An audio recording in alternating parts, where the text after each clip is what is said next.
Canadians are en masse changing their summer vacation plans to not come to the United States. It's an interesting moment. Why? They're so shaken by all the rhetoric and everything, but that hurts our tourist industry, which is a significant industry in this country. 6 Canadians were planning normally to come to that resort or to be part of the sunbirds that come to Florida in the winter, but they're not coming anymore. And those people in Florida with their, you see, whoa. Did you see what Mr. DeSantis did? He's the governor of Florida. He gave a speech 4 days ago in which he said, well, we got a problem here. We're deporting immigrants, but they're the ones who pick the fruits and vegetables upon which the Florida economy depends. But I have a solution. We're changing the law so children can go to work in the fields. That's the end of an empire. That's what happens. And no one says, boo. 14-year-olds will now be eligible to work until I think 9 at night. I mean, all kinds of things that the law forbade for children before. We're going to have child labor, and it's going to be good because, you see, you can pay the children as little as you got away with paying those immigrants. Jesus Christ. How many symptoms do you want to see before you go to the doctor? How many things are you going to face before you realize you got a different problem than the one you thought you had? And all of this, let me put it to you this way. If everything is going your way, you can afford to make mistakes, misjudgments, because everything is kind of going your way. So, yeah, you forgot to take care of that, but that's happening, and that's good, and that'll kind of compensate for the boo-boo you made, for the mistaken judge. And the problem is, that's true. That is true. And the United States had that for the second half of the 20th century. But now the wind is going the other way. Everything going down. There's no slack anymore. There's no space. Each mistake now worsens the other one. Tariffs is the number one weapon that he's deploying. Tariffs have been in existence for hundreds of years. The United States has used tariffs at various points in its history since it was independent and could do so.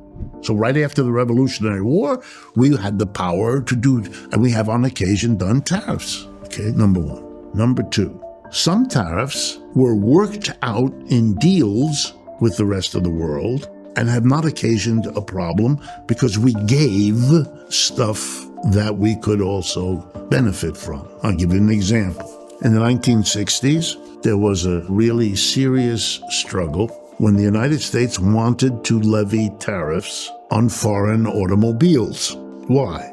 Because coming out of World War II, the rebuilding of the German and Japanese economies from World War II destruction led both countries to the same strategy. The best way we can recover from the war is to outdo the number one dominant economy in the world, the United States, and its number one industry at that time, automobiles. If we can't do that, they're going to dominate forever. That's our task, that's our goal, that's our measure of success. Can we produce a better car at a lower price? Enter Volkswagen. By the way, Hitler's project, Volkswagen. Volkswagen in German means the people's car. Toyota, you know them, you know the Japanese, we all know them now. They started to come in and the auto companies went crazy. Detroit, which was our auto center at that time, was the dominant success story of American capitalism. When foreign dignitaries came to Washington, the president would fly with them to Detroit to have them look at Dearborn or look at the Ford plant or the GM plant or the Chrysler plant. Look here look at this technology. Look at the workers, how satisfied they are. Look, we got a significant number of black workers here. See, we're overcoming our racial, and it was half bullshit, but half, justified. And there was a horror. Our dominance would be undone because the VW was a better car at a cheaper price. And the Japanese came shortly thereafter. And so a deal was struck. We're going to put a tariff, but we won't put it on every car. And we'll put it low on regular cars. But you got to give us one thing. We're going to put a fat tariff. And in exchange, you can put a tariff on some of our agricultural products. Europeans were interested in preserving their agriculture particularly their chicken production, and Americans are good at making chicken. The chicken is no good, but the cheap price is spectacular. Anyway, long story short, a tariff was attached to the pickup truck. A big one, 25%. Compared to all the other sedan, 2.5%. That tariff has been in effect for half a century. You know why Americans celebrate the pickup truck? Why every he-man has a pickup truck? Because it's a symbol of masculinity? Not at all. You had to train the American buffoon to want that truck. You know why? Because the profit margin on the truck is way better than the profit margin on a car. And why? Because of the tariff. That's why you don't see very many foreign. The pickup truck that has the name Toyota, that was made here to escape the tariff. So there's nothing new about it. And therefore there's a literature, many more books than you have on your shelf here about tariffs. It's a segment of every course in international trade ever taught. And I've taught them. The library's full of enormous studies of every tariff there's ever been. Did it work? Did it fail? Why did it work? Why did it fail? And here's the conclusion. It'll save you a lot of time. I've done the literature, I've taught the course. We don't know is the answer. The effect of a tariff depends on the context within which it's said. It's a little bit like the phrase, oh shit.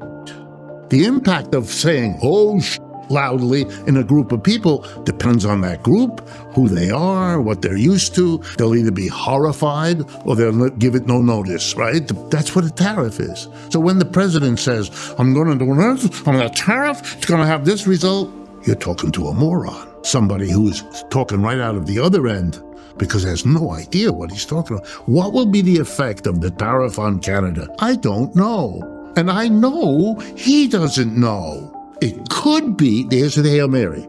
Could it get him the result he's hoping for? Yeah, when the quarterback heaves the Hail Mary pass, could it end up caught by his tight end? Possible.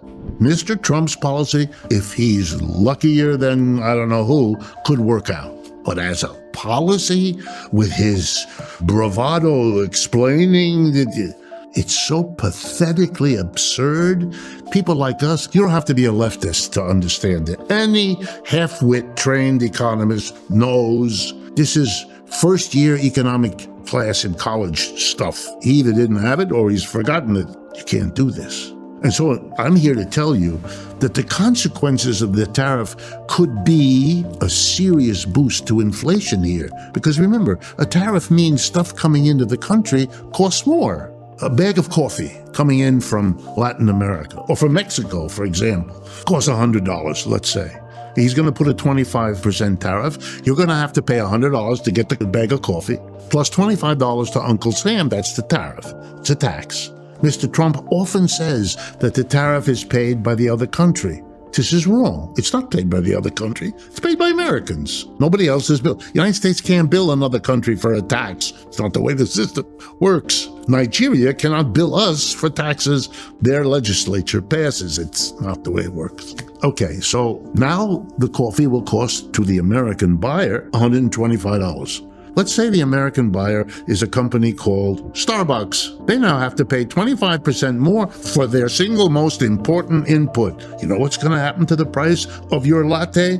The inflation is going to get major worse. Multiply it by not just coffee, but by all the other items. Our biggest trading partners are Mexico and Canada, the two countries hit with 25% tariff. Those are the biggest sources of imports into the United States. So you could have here a sudden shock. The avocado toast that the nice people like to eat, that's going to cost a fortune. The avocados all come from Mexico.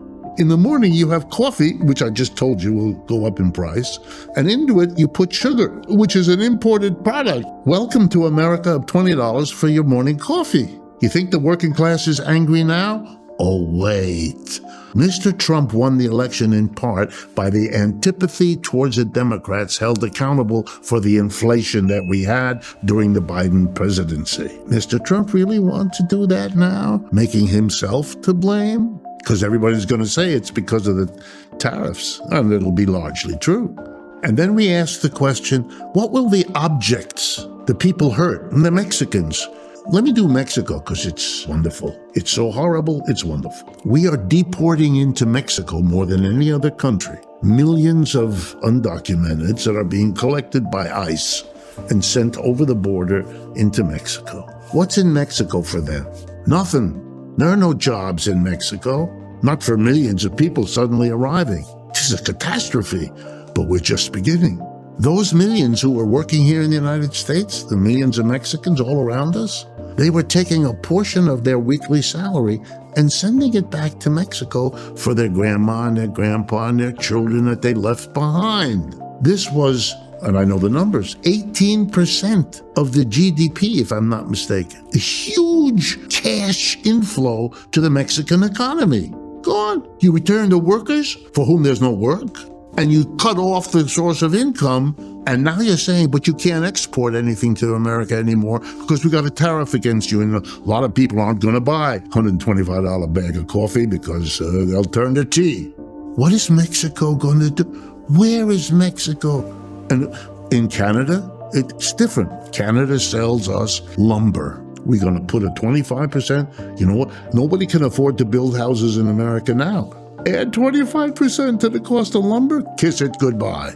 And rents will go, what?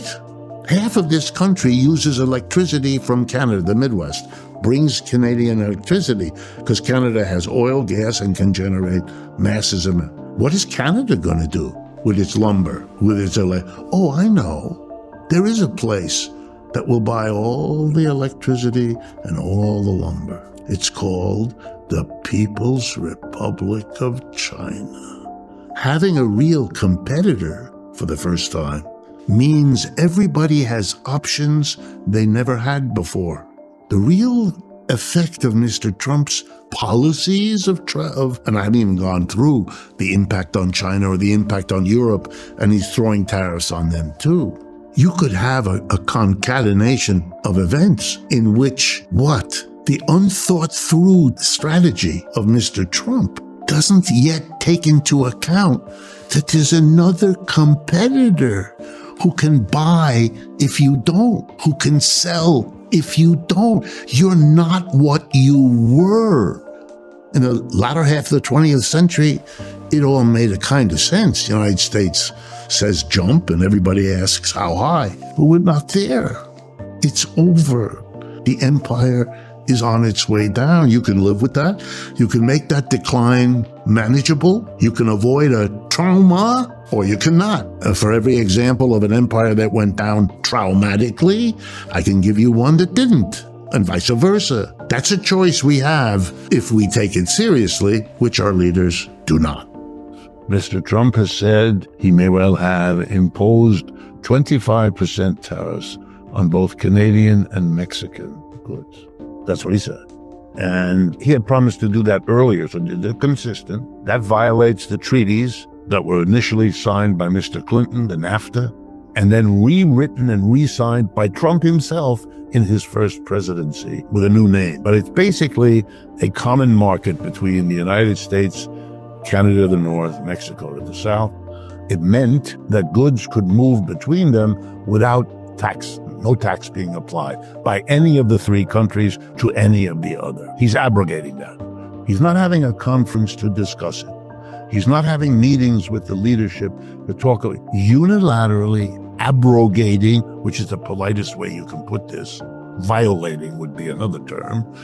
This treaty with our two neighbors. The United States is the major market for both of those countries. Therefore, this is a big blow to them because they're going to see the demand for their exports to the United States drop because an American has to pay his own government, the American government, the tariff, the tax, and that makes it more expensive. And Mr. Trump never discusses the hurt done to them, deals with them as if they're bad people, and says this is all done because they allow fentanyl to come through their countries into the United States. Notice, the bad guy is the one who allows the movement, not the country to which the movement is directed, because Americans buy and consume that stuff at a record level.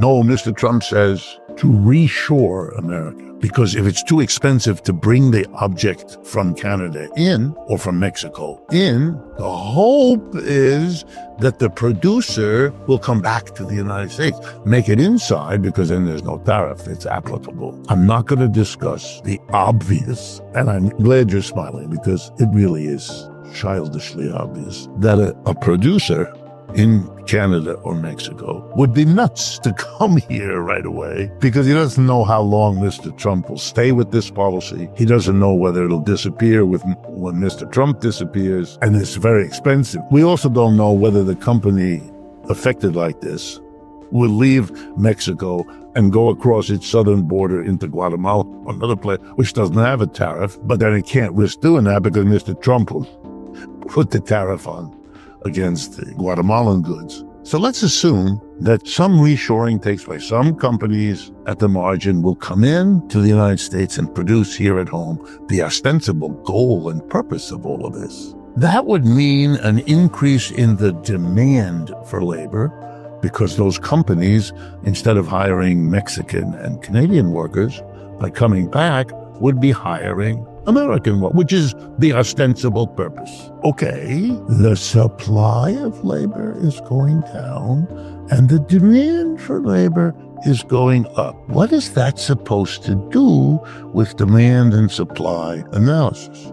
Answer, it's going to raise wages a lot. Why? Because you can't rip off American-born workers the way you ripped them. So you're gonna have to pay wages you never thought you'd have to. So wages will go up in the United States. Now let's take it 2 more steps and we're done. Why would capitalists across America who supported Mr. Trump welcome that the cost of labor is going up and eating into their profits? But we're not done.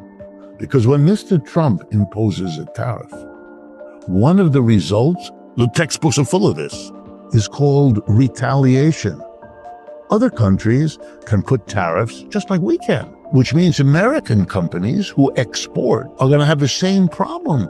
They're not going to have a market the way they used to because the countries retaliate. They put a tariff on goods from America. They've said it. If you tariff us, we will retaliate. So the companies will have higher wages to pay while they can't sell the way they used to. That's a 1-2 punch right in the nose of the employer class. They're the ones who gave him the job. That's not his job in their minds. How's he going to handle what I just described? Not only that, but if you put a tariff and the prices go up, what the literature teaches is that the protected companies, the ones who like it that you put a tariffs so your Canadian competitor can't compete with you anymore and your Mexican competitor can't. Because even if I raise them 10%, they've stuck the Canadians with 25% tariff. Everyone's going to have to pay me my 10% more because it's still better than the alternative they can get.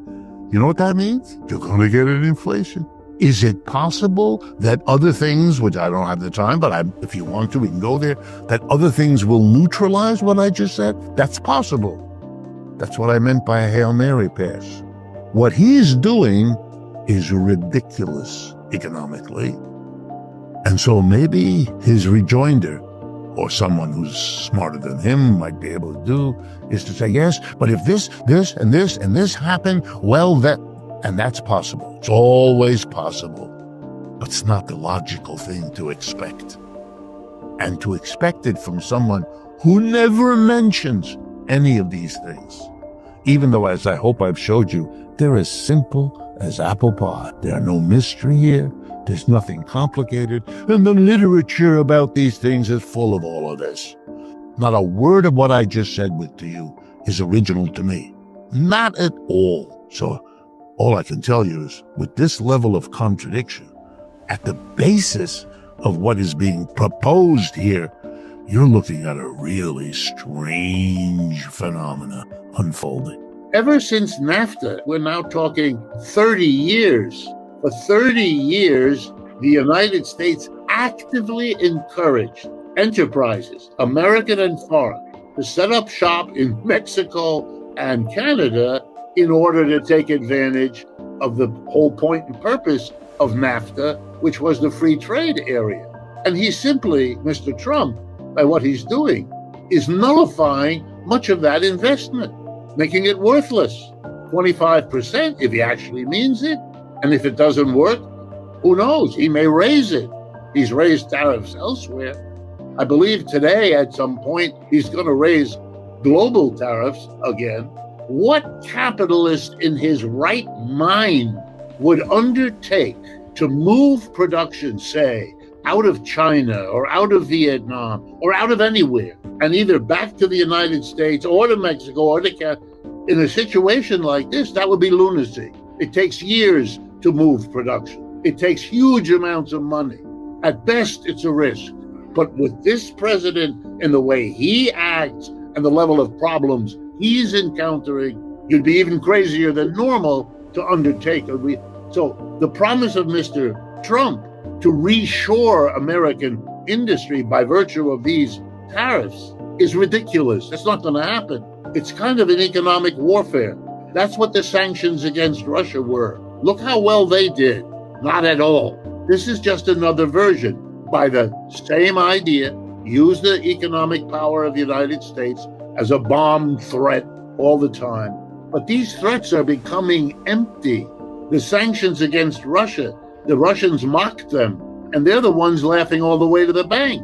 And now the United States, angry at Biden for a failed economic warfare of sanctions, is lining up behind Mr. Trump's parallel economic war of tariffs with all of these crazy promises. And I think Mr. Trump is in the process of now discovering step by step that what he didn't calculate, all of what he will no doubt call unintended consequences, or what he'll blame on others, is that you can't declare a tariff against the rest of the world. Can't do that. That is too crazy. That is too overwhelming. That is got too many variables going in too many directions to get you any confidence in whatever prediction you make. I mean, in the last 24 hours, the largest automobile company in this country, General Motors, responded to the tariffs whose intended purpose is to increase production,